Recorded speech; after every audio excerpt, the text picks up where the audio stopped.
there's models out there where you have airport authority that has independent jurisdiction, and then you have advisory councils or bodies that advise the elected officials. So really you do have direct accountability, because as a county commissioner, I may be the one that's taking the recommendation of that committee and putting forward policy that not everybody might agree with. So do you have experience between those two models? Well, and there are those two models. I mean, you can have the model where it's a general purpose government, but there is an airport advisory group, and they're a recommending body to that city commission, city council, county commission, what have you.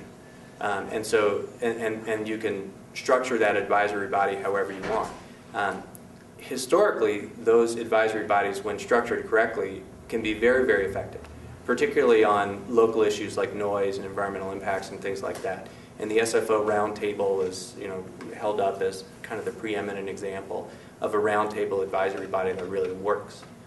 They meet regularly, professional staff, they have the resources, they've taken sort of all the acrimony and all sort of the backbiting out of it, and they just kind of come together and they share ideas, and it tends to roll up very effectively. So there are those models that are out there and can be looked at and emulated. But there's really every possible permutation, because if you think about LAWA, the Los Angeles World Airports is largely independent. It controls the day-to-day decision-making for the system of airports in LA. But at the same time, they are ultimately beholden, that board of airport directors is ultimately beholden to the city council of the city of Los Angeles. So major significant issues go through the mayor's office, they go through the city council, even though that board has a tremendous amount of power and a considerable amount of autonomy.